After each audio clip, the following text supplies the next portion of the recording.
Hello and welcome to the latest edition of WVU Medicine Tuesday Talks. I'm your host, Mary Ravazio Menard. The last couple flu seasons have been mild, but this year, the Centers for Disease Control and Prevention are predicting a tough flu season and an early flu season. In fact, countries in the Southern Hemisphere, which serve as predictors for flu season in the United States, report their worst flu seasons in years. And the Houston area of Texas is already reporting flu case numbers that are typically more consistent with numbers seen a couple months into flu season. Could we be facing a twin-demic? Today, we're talking with WVU Health System epidemiologist Dr. Michael Stevens to answer that question and more about flu season and COVID-19. Welcome, Dr. Stevens, to Tuesday Talks. Thank you, Mary. Excited to be here. It's good to have you here. Now, if you have any questions about the flu season or COVID-19, feel free to enter them below in the comments section, and we'll try to answer them live.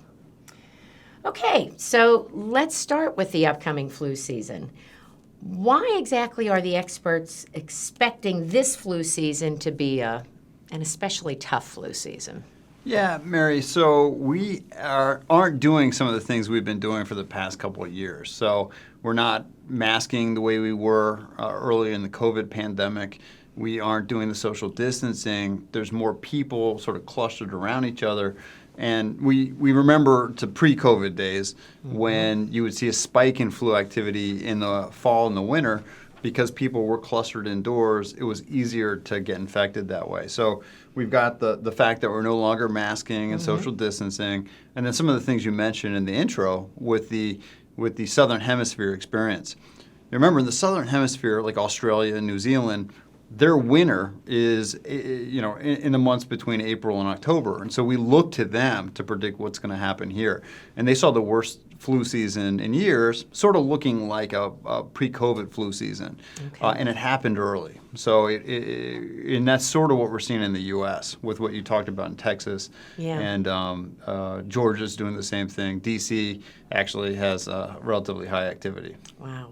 So it's going to maybe be a tough one and an early one. So what's the flu season forecast? When will it begin, and when is it expected to peak? So we are seeing in Texas levels of flu activity that would typically be seen in December. Oh, wow. And so we're seeing it now. And so really the implication of that is get ready, go get your flu shot, because that's the best thing we can do to protect ourselves. And you really get the maximum benefit from the flu shot about 2 weeks after you get it. Okay. So that immunity that you develop, it takes a little bit of time for your body to do that. And so since we're seeing relatively high activity in parts of the country, the time is now. Now. DC's not that far from us, and they're seeing high activity. Oh, so wow. It's time. Okay. Well, I got mine last week. I got another week to go then, I guess. Well, then, we should get it now, but who should be getting their flu shot? Who should be getting a flu shot? The question truly is, who shouldn't? Really, the only people who can't get the flu shot are those less than 6 months of age. Everybody else should get the flu shot. And there's so many different types of flu vaccines now. Really, even if someone had a true allergy, they would be able to get a vaccine that's not the one that they had an allergy to. So really, everybody should go get a flu shot. Okay. Is it 6 months and up? 6 months and up. Yeah. Yep. Okay. That's right. Exactly right. All right. And you can't be too old for a flu shot, right? I mean, in fact, the older you are, right, the more right. And in reason fact, to. That's right. And in fact, if you're 65 and up, there's certain ones that you'll benefit the most from. And so you want to tell your pharmacist that, or when you go into your doctor's office to get your flu shot, wherever you get it from, they're probably going to ask your age and offer you that better version for you. But the older, absolutely. Okay. So do you think COVID has had an effect on our perception of the flu? I mean, because how many times during COVID was it like, oh, it's just like the flu, it's not a big deal. But really, the flu can be pretty nasty, right? Yeah. And Mary, I'd look at that probably two ways. Number one is anybody who's truly had the flu will be the first person in line for a flu shot for the rest of their lives because the flu is awful. I mean, so everybody is used to colds and that sort of stuff, knocks you down for a couple days, but you can sort of go about your business. Flu, even in pretty healthy people, really takes you out for like the better part of a week. You feel terrible. So it's a bad disease. No one wants it. But it still kills a lot of people and can do real bad things to people in terms of lifelong issues if they have underlying problems with their immune system, if they're older. About 50,000 people per year die from flu in the U.S. Wow. That's a lot. That is a lot. And upwards of 500,000 per year globally. And so it kills a lot of people, and it causes a lot of suffering and long-term problems. So it's not a good disease to get. No. Yeah. No. We have our first question. Are you seeing any side effects from this year's flu shot? So what I like to tell people, I've given a lot of vaccines and shots in my day because I used to run a travel clinic. Oh, wow. And I've given adults upwards of 6 to 8 shots at one time. So I like to tell people, flu vaccines, these inactivated flu shots, the vaccines that you inject into the arm, they can't give you flu. But they can give you sort of flu-like symptoms in a very small percentage of folks. May get a low-grade fever. You may just not feel 100% for 24 hours or so. Certainly get the local soreness. That's your body making an immune response. Okay. And so it's sort of an indicator of that. People are familiar with that from the COVID vaccines. It's like that. And so that's what we're seeing with flu shots. Most people, no symptoms. Small number of people, maybe low-grade fever, local soreness, not 100% for a day. And that's sort of to be anticipated. Okay. But you don't see different side effects in different flu shots? You know how like they change it each year, you know, when they're predicting what flus to fight? No. Okay. All right. Is that I haven't heard much lately about the nasal mist. Is the nasal mist still an option for the flu shot for people that don't like needles? So, Mary, I like that you brought that up because that's different than the shots. So what I'd really look at is you've got the shots, you've got that nasal mist. The shots are inactivated. They can't cause any kind of viral illness. The nasal mist is what we call an attenuated virus. It means it's an actual virus that that can cause problems in a sort of subset of folks. So you can't get it if you're immune compromised or pregnant because it can cause some issues there. People who are 6 months of age and up to 49 can get that vaccine, but it's a little bit different than the shot. So just realize that there are certain people who shouldn't get that. But it's different because the shot again can't cause any kind of flu-like thing. Right. Yeah. Well, then who would that be targeted for?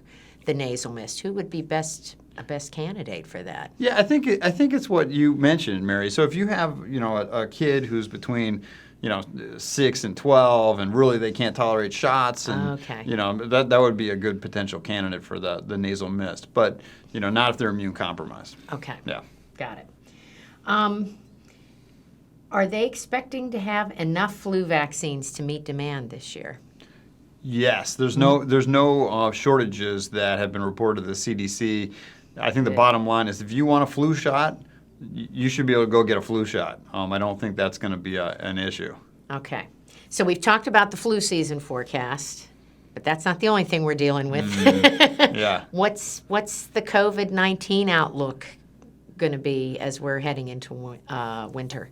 Yeah, so I think right now we're seeing a brief reprieve against COVID. So we're seeing decreasing numbers, especially in our region, and I think we all love that.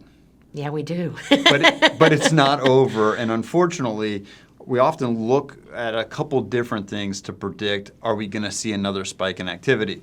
So we look to Western Europe, because usually that will predict what's going to happen here. So maybe they're 4 to 8 weeks ahead of us, and they're seeing spikes in COVID activity. That's concerning for us because we follow them. And so predictably, we might see that. We also look at wastewater, basically COVID activity in wastewater. That's sort of being stabilizing, so it's not going down, which implies we may see another spike in activity. And then when we look at those subvariants that are circulating that can drive these spikes in activity, there are a number that seem to be, increasing. So we could see another surge of activity as early as, say, November. And so I think we just have to be aware. I don't want to hear that. Well, I don't want to say it. I don't want to say it, and I don't want to say it either. Yeah. But the good thing here is we're in this beautiful window where if someone's not vaccinated for COVID or they're not boosted for COVID, this is the time to do it because you can build up some immunity against it before we start seeing another wave of it. Yeah. So that's the silver lining here is we have things that can protect people, and they should avail themselves of them now while they have the opportunity. I mean, will it ever stop mutating? I mean, are we just going to be dealing with this, forever? Yeah, I think the thing we can hope for at this point is that COVID becomes like flu, and we periodically will get vaccinated as the virus mutates, like flu mutates. That's the story of viruses; they mutate, like these respiratory viruses. And it becomes sort of a background virus that we can protect ourselves from with vaccines.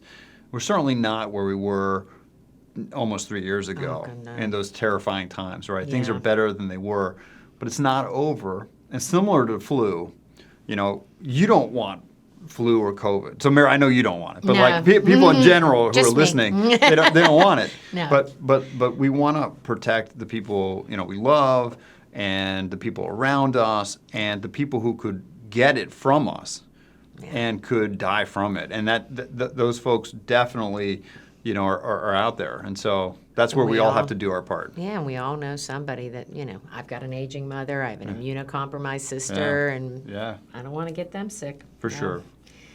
So, well, you talked a little bit about the subvariants they're keeping an eye on in Western Europe, and I was reading about the France, the 8th wave. I mean, is that the same kind of thing? That's an indicator that, Yeah, that's happening. So in Western Europe, you're seeing increases in COVID activity that are really not being driven by subvariants. They're being driven by that BA.5. That's that Omicron variant that's been dominant for weeks, to months, which implies what's happening here is people are sort of clustering indoors, and you're seeing spread because of that.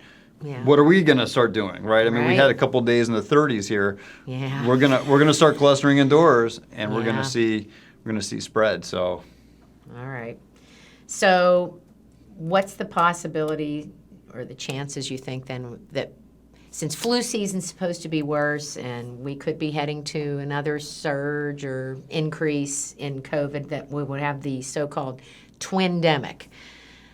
Well, if we mean by a twin-demic that we're going to have spikes in activity of flu and COVID at the same time, I think that is very, very, very possible. And we have to remember too. So, Mary, we talk a lot of things like viruses or colds, right? Mm-hmm. We can put names to them. We don't always diagnose them in each individual. Right. But we've got RSV. That's a real bad player for kids in particular. We've got human metapneumovirus and rhinovirus and enterovirus and parainfluenza. There are all these viruses.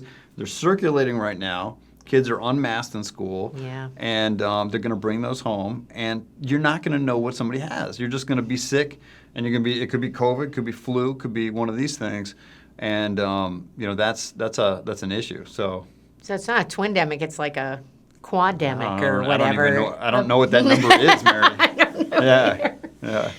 Yeah. Is it okay to get your flu vaccine and your COVID booster at the same time? On the same day? Absolutely. The most important thing is to get vaccinated as soon as you can. So again, flu activity is high in parts of the country. You need time to develop an immune response. And then COVID's still out there. It's here, and the time, your time from the booster really impacts your immunity and your protection against COVID.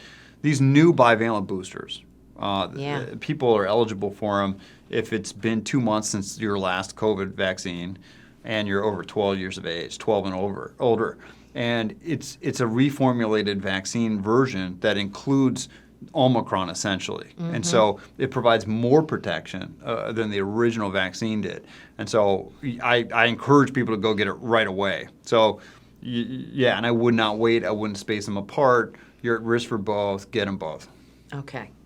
Same arm, different arms? They do them Doesn't at different matter? arms typically. Yeah, that would probably hurt if you did it all in one Well, arm. I mean, yeah. Okay. Better space them out. Yeah, okay. So, we're talking about flu and all these viruses, and really, COVID, the flu, rhinovirus, and all those other viruses you mentioned, the symptoms are really similar, aren't they? I mean, how can we tell if we have COVID? Is it COVID? Should I be tested? Or maybe it's just, see, there I go. Just the flu. It's not just the flu, but, one of these other viruses, just a cold. Mary, you can't. You can't. I mean, there's a lot with early in the pandemic with COVID doing some weird things, like with the taste and the smell. We could sort of tease out things a little bit, but that's gone now. I mean, we really can't. And so the biggest thing is this. If you have a cold symptoms, you could have COVID, you could have flu, and you should go get tested. Now, our flu activity in sort of like the upper part of West Virginia is not high right now. But once it starts getting higher, then we will likely have to start testing for both flu and COVID. Okay. So really people should know that they could infect others, isolate, get tested. That's what you should do. And if your flu and your COVID are negative, you still could have some other virus you could give to someone else. Yeah. It's not a bad idea to put a mask on while you're having symptoms so you don't spread it to someone else. But at least I don't have COVID, I don't have flu. And you can feel more secure that you're not transmitting those. That's good. We have another question. What age are children eligible for COVID boosters? Yeah, so basically 6 months and up, kids are eligible to get COVID vaccine. Okay. And so there's a subset in there, kids over 5 that can get an original booster. So they should finish their COVID series. Okay. Right, but the new bivalent boosters are only available to kids 12 years of age and up. Wow. But that may change soon because both Moderna and Pfizer, have requested that kids that are younger be eligible for those bivalent boosters. And so watch the news, watch trusted health sources. Mm-hmm. We may see something, even within a week, 2 weeks that the eligibility expands from 12 to younger. Yeah. Those things are sort of in the works. Okay. But right now it's 12 and up. Okay. And that's for the bivalent booster. Yeah, but what I would encourage people to do, they can Google, COVID vaccine schedule, CDC, and look at, if they have a child who's 6 months and up, make sure they've been fully vaccinated, they've gotten the vaccines they can against COVID. And so, they have really nice charts. It's sort of easy to, plug in and see what they need. Easy to understand. Yeah. Great. All right. So before we go here, I always like to ask you, what is the most important thing you want people to know about this year's flu season and COVID outlook? I think we can all acknowledge that everyone is sick of COVID, right? We all wish COVID was over. COVID, we may be done with COVID, but COVID's not done with us, right? So I think people are empowered to protect themselves and the people around them by getting vaccinated. So number one is get flu vaccinated, do it now, don't wait. Get COVID vaccinated if you're eligible for that bivalent vaccine. That's really updated, new vaccine. It's going to provide a lot of potential protection. Go do that. Number two, if you're sick, realize you could spread COVID or flu to somebody else. Isolate, get tested, take it seriously.